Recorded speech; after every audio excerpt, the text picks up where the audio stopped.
One of the things I see people struggle with the most when it comes to building a storage system is connecting the individual parts of it together.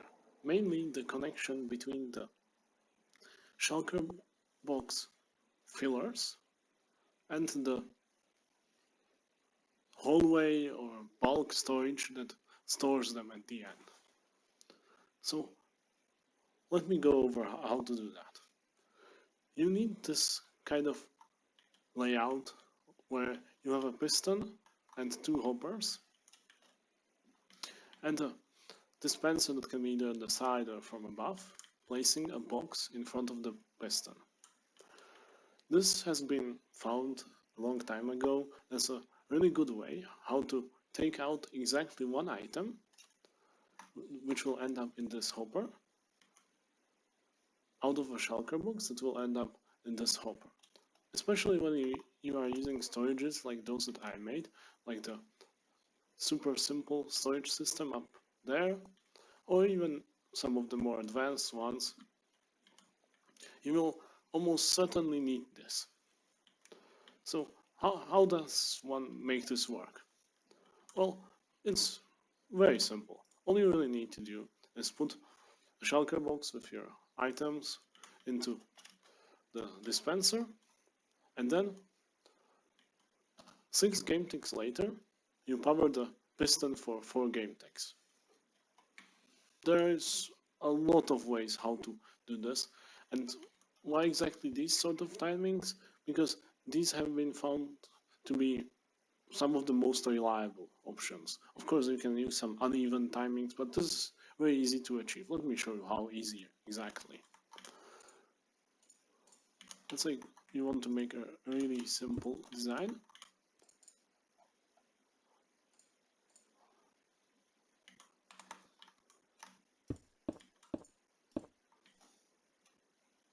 So we just detect the dispenser firing,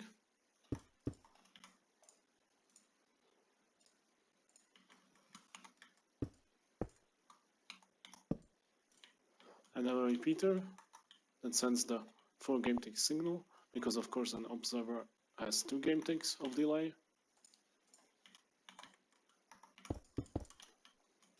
Yeah, and this is it. Now you only need to detect if the dispenser has an item, or if you have a dropper line, you can connect this directly to it. So let's say you have a hopper line. Now you just add a detection. Of course, I'm using here barrier blocks so we can see what's going on inside.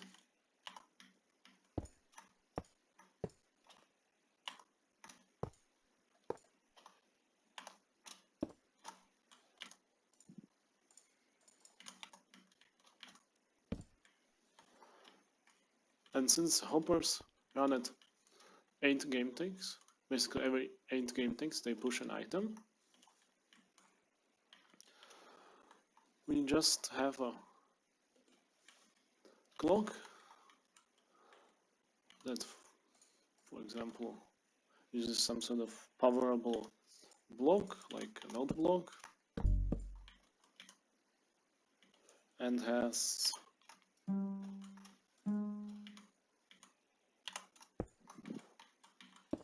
four observers.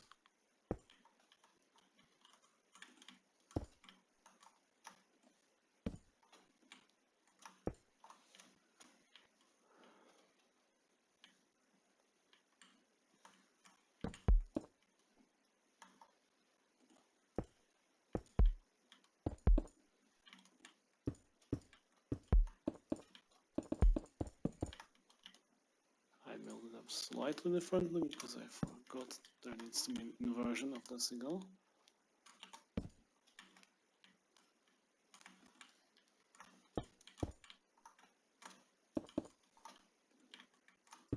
Because we want to have the clock run only when there are some items. You can see it's running right now.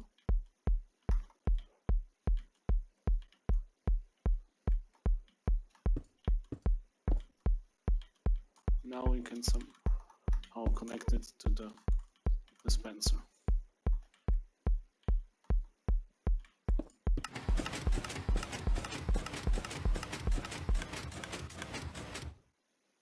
As you can see, it fired out all the boxes, took out the items from them. Of course, I have a few more here, and put them into the hopper right here.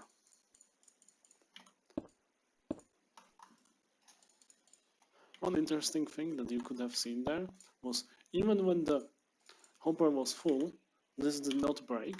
You did not get any items into the hopper for the shulker boxes, and you didn't get any shulker boxes into the hopper for the items. I will show you how reliable this actually is.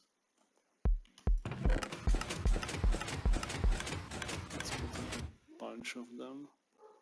It should be over 100.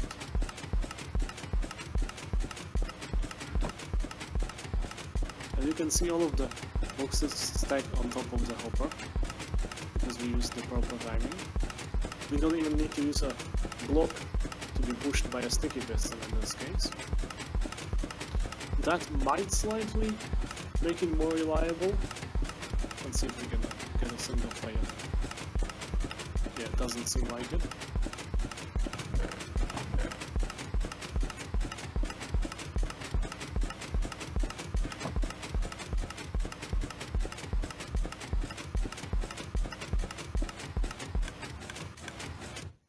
You can see it stops after it uses up all the boxes. And you can see we didn't get even a single fail in 100 cases, which is probably more than reliable enough for what you will build.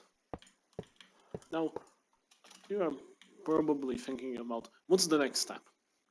How do I get this into some sort of two lines for example, one of the filters in the super simple storage? All you really need to do, even when you are building this for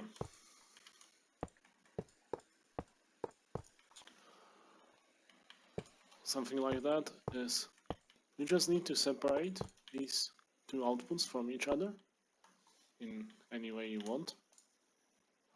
I prefer to use droppers for this because the items are not at this coming in at the same time as the boxes, but they are obviously within that 8 game tick period. And if you have a design that might need a specific offset or might need, for example, some very high precision where they need to be exactly at the same moment, for example, you are trying to use water streams or whatever, you then simply attach this to the clock in such a way that these two fire in your desired offset. So if you want to have them fire at the same time, all you really need to do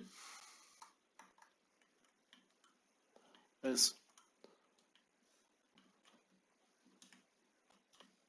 have the connection the same length of observers between these two. So something along these lines should do the trick.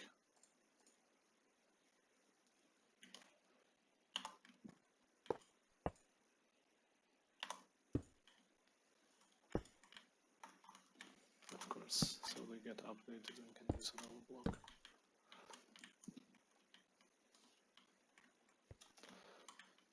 And since this takes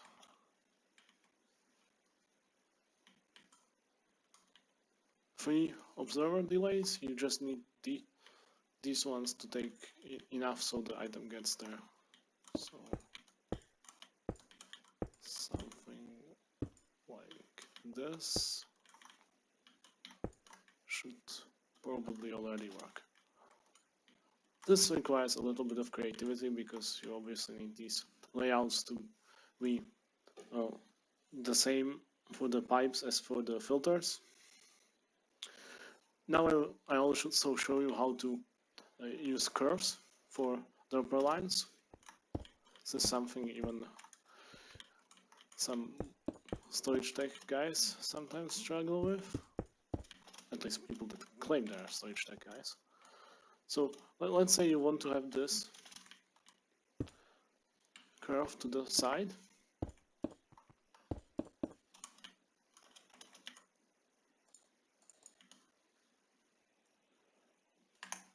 I'll just enable the HUD so it's slightly easier.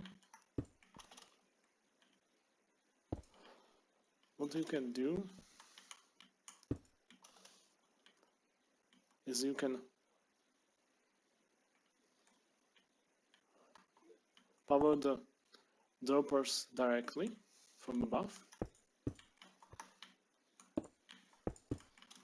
and this allows you to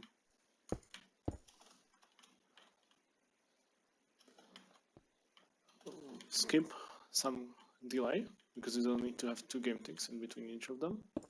The way it works is it powers the one that is directly powered first, and then it powers the one that's not directly powered. So you can use something along these lines to make it so that this line catches up with this one, since this one will be slightly longer.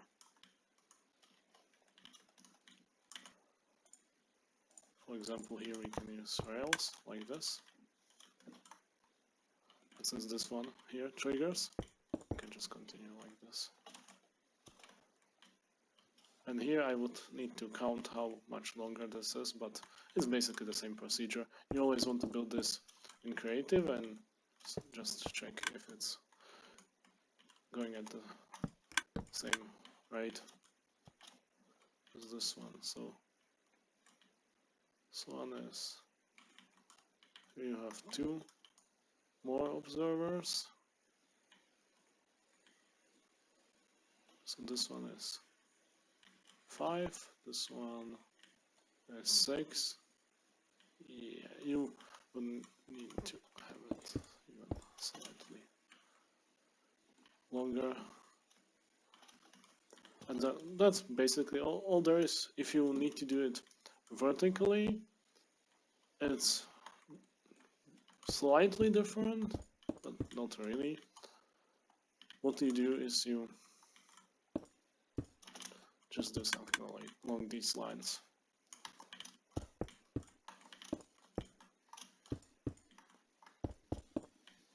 And again, this same principle applies when you can do this and let them travel upwards. This is not directional or locational also, so don't worry. This works in the opposite direction just as well, or at the right angle. With hopper lines, which I would probably more recommend for the less experienced one out of you, if you need to do a curve in a hopper line, say you have one like this, and you are trying to use, let's make it simpler, like this. We know this one has one more, so we just need to have this one also have one more hopper. So you simply add some sort of curving here.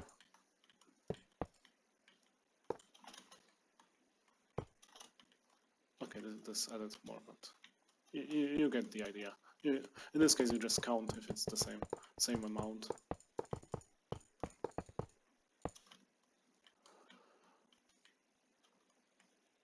It works better with even differences.